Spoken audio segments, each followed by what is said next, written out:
In 1965, Dipa Ma was drawn into a new dimension of spiritual practice.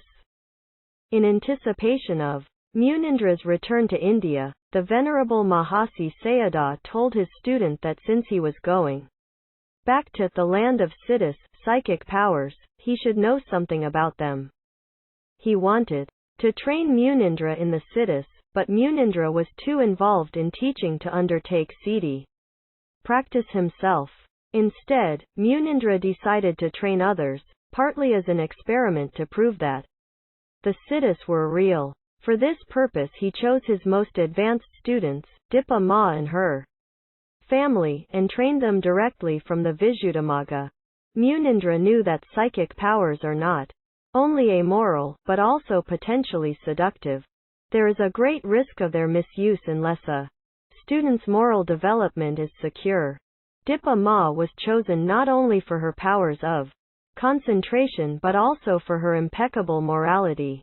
Dipa Ma, Hema, and 3 of their daughters were introduced to the practices of dematerialization, body doubling, cooking food without fire, mind reading, visitation of the heaven and hell realms, time travel, knowledge of past lives, and more. Dipa Ma was the most adept of all Munindra's students, and the most playful.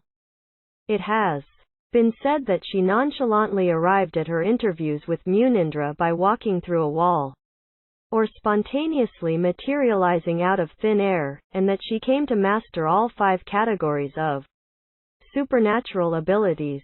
Dipa Ma developed her supernatural powers under Munindra's tutelage and never demonstrated them except at his request.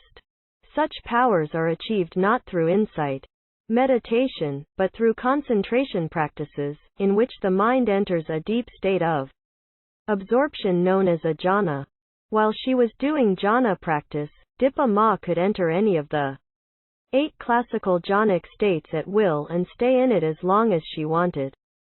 In the deeper jhanas, bodily processes can sometimes slow almost to a standstill, so it is not necessary to drink, eat, sleep, move, or urinate. Dipa Ma could resolve to enter a specific jhana and wake up, or emerge from it at a predetermined time. On one occasion, she resolved to enter the 8th jhana and stay in it for 3 days, 21 hours, 8 minutes, and 3 seconds. She emerged from the jhana exactly to the second that she had predetermined. When she left Burma, Dipa Ma stopped practicing these powers, insisting that they involve ego and are therefore a hindrance to liberation. Munindra concurred. These powers are not important, he said. Enlightenment is important. You need wisdom to use these powers. You don't want to use these powers with ego, because they are not yours. You can't use them and think you're the one who is powerful. This is not wisdom. Jack Angler once asked Dipa Ma if she still possessed the extraordinary powers she had acquired years before while studying with Munindra. No, she said. Could you get them back? Yes, she said, but it would take a long time. How long? Asked Jack, thinking she would reply in terms of months or years. Oh, about 3 days, she replied, if I really practiced. There are said to be 6 higher powers. 5 mundane powers, accessed through the extraordinary degree of concentration in the 4th jhana, and 1 supramundane power, attainable only through insight practice and considered a mark of full enlightenment. The 5 mundane powers are considered a mark of full enlightenment.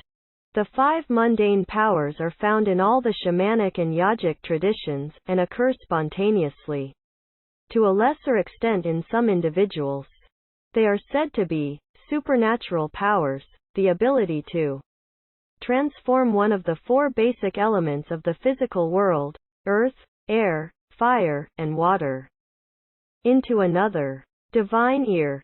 The ability to hear sounds near and far, on earth and in other realms. Divine eye. The ability to see into the future, to see things near and far, on earth and in other realms. Knowledge of one's former births and the previous births of others. Knowledge of the states of mind of other beings, that is, the ability to read or know the minds of others. According to Munindra, Dipa Ma demonstrated each of these powers to him. The following accounts are based on Munindra's recollections. You may not believe it, he said, but it's true. Once Munindra was in his room when he noticed something unusual in the sky outside his window. He looked out and saw Dipa Ma in the air near the tops of the trees, grinning at him, and playing in a room she had built in the sky. By changing the air element into the earth element, she had been able to create a structure in mid-air. Changing denser elements to air produced only slightly less astonishing occurrences. Sometimes Dipa Ma and her sister Hema arrived for interviews with Munindra by spontaneously appearing in his room, and Dipa Ma occasionally left by walking through the closed door. If she was feeling especially playful, she might rise from her chair, go to the nearest wall, and walk right through it. Dipa Ma learned to cook food by making the fire element come out of her hands. She could also change the earth element into the water element, which she demonstrated to Munindra by diving into a patch of ground and emerging with her clothes and hair wet. If she had to walk alone at night, Dipa Ma could duplicate her body, creating a companion for herself so that no one would bother her. Dipa Ma's abilities in this regard were once tested by a third party. Munindra knew a professor of ancient Indian history at Magad University who was skeptical about psychic powers. Munindra offered to prove the existence of such powers, and the two of them set up an experiment. The professor posted a trusted graduate student in a room where Dipa Ma was. Professor posted a trusted graduate student in a room where Dipa Ma was meditating to watch and make sure she didn't leave the room.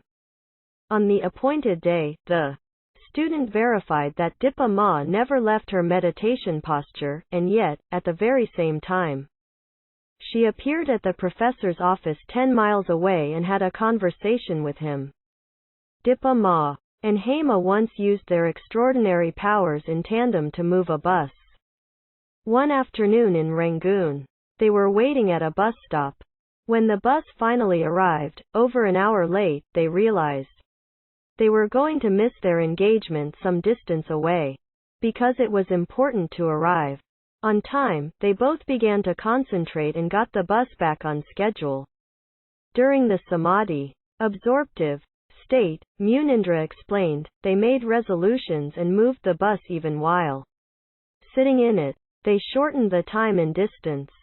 It can be done. The Buddha did this with Angulimala. When Angulimala was trying to kill the Buddha, he kept running after him, but the Buddha didn't move, and still he could not catch him. This was because the Buddha used his powers to make the distance always the same.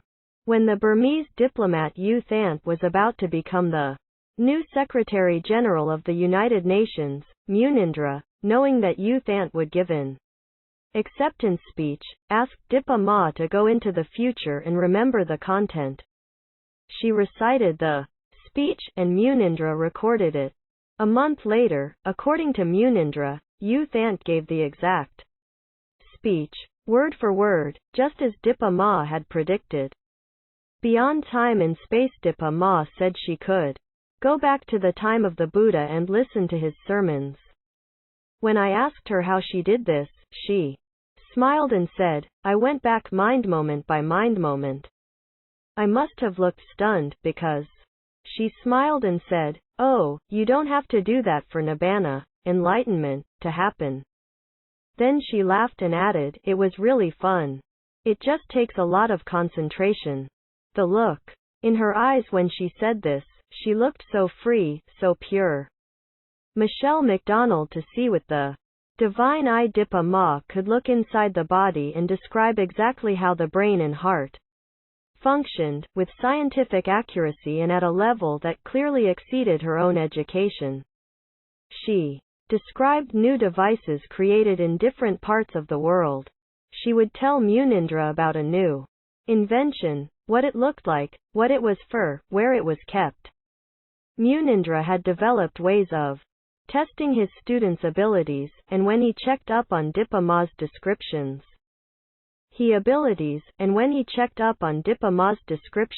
he found that they were always 100% accurate. Munindra asked her to see what was going on in the room next to her and describe it to him. He would then verify it. Then he had her systematically extend the power of divine sight to places more and more distant, but places where he could verify the accuracy of her report. She had never been to Bodh Gaya, for instance, and he had her describe it to him, where the Bodhi tree was, what things remained there from antiquity.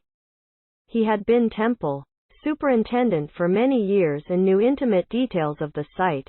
Jack Angler, according to some of her students, Dipa Ma could visit the various realms of existence described in Buddhist cosmology, the heaven and hell realms, for example. She would describe the different beings living there and what was happening all around them.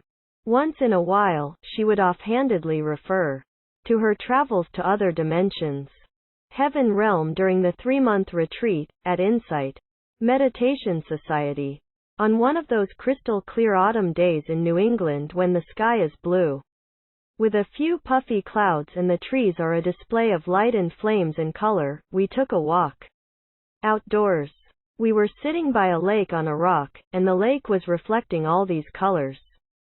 There were a number of people there, and one of them said to Dipa Ma, "This must be just like the heaven realms." We knew she had traveled to the different realms. And she just looked at him and said, "No, it's nothing like it at all. It's okay, but really it doesn't even touch it." Jack Cornfield. Dipa Ma's spiritual powers enabled her to predict her students' futures. She predicted my teaching career quite elaborately at a time in my life when I wasn't teaching at all, says Joseph Goldstein. I think she saw the whole course of my life. Knowledge of the future towards the end of my 3-month retreat. She looked at me and said, "When you go back home you will teach metta, loving-kindness meditation, in hospitals." This statement was puzzling to me since I hadn't had any connection with hospitals. But I thought, okay. I wasn't back home a month before someone from Children's. I wasn't back home a month before someone from Children's Hospital called asking if I would come and run the biofeedback center. It was amazing. So I thought, okay, this is the hospital part. This was a children's hospital. And most of the kids coming in had stress-related conditions, migraines, bellyaches, phobias, different things, so I would teach them metta.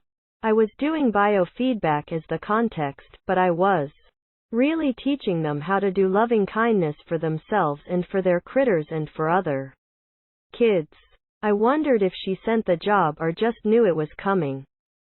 When I got that phone call, it was like Dipa Ma was calling me to do that. Michelle Levy. Dipa Ma was said to have an uncommonly strong ability to communicate telepathically with her students. Beyond language is my retreat job. I'd been washing dishes at her house for my last 2 weeks. When I told her I was leaving, she offered to do a blessing. She asked me all kinds of grandmotherly type questions, like whether or not I was married and what work I did. Then she said something in Bengali, put her hands on my head, and it was like being hit by a lightning bolt. All of a sudden I felt as if she knew exactly what was in my mind, and we were having this conversation together that was beyond language. We were communicating on a whole new level, just between the essence of our minds. Pure communication between her consciousness and mine. I felt like I was hit in the head, in a good way. After the blessing I had this incredible euphoria. I remember walking in the door of the Insight Meditation Society and feeling like I was walking above the ground. Carol Constantian. Lizelle. Mind to mind. Whenever I came to Dipa Ma with some difficulty in my meditation practice, she would look into my eyes with that tranquil, samadhi-like gaze while I was speaking. Before the translator even began, I would feel a tickling in the back of my brain. Something would go, click, and the problem would simply disappear, along with whatever emotional difficulty I might have had with it. I believe she was capable of psychic or telepathic linking, working directly with others' minds. She taught me silently that the answer to any internal problem was in the basic mind state and not in her words or in any technical adjustment of attention. She gave me the words or in any technical adjustment of attention.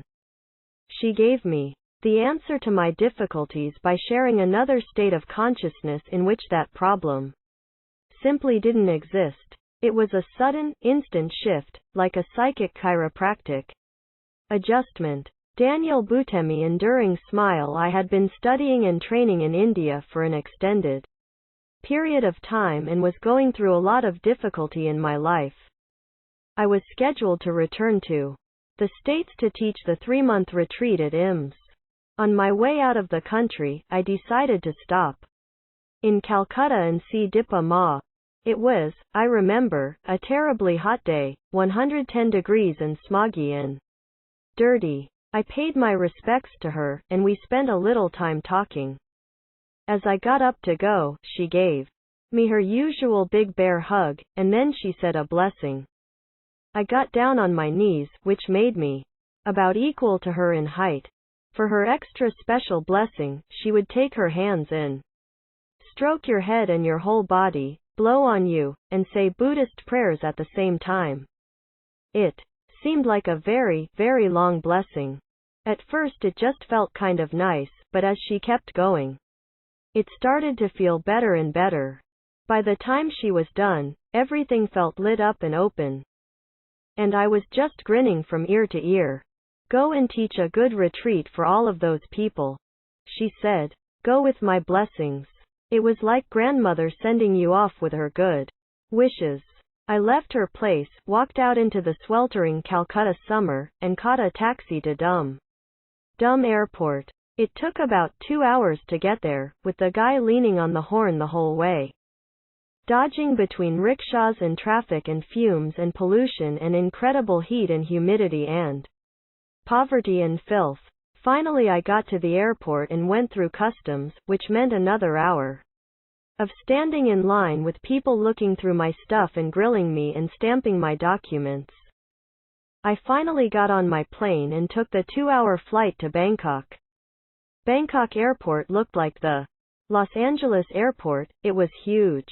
Again, long lines, customs, an hour and a half in a taxi, riding through the teeming streets of Bangkok to my hotel. And I did not stop grinning the entire way. The plane ride, long lines, customs, taxi rides, traffic jams, all this, and I'm just sitting there with this big rides, traffic jams, all this, and I'm just sitting there with this big smile on my face.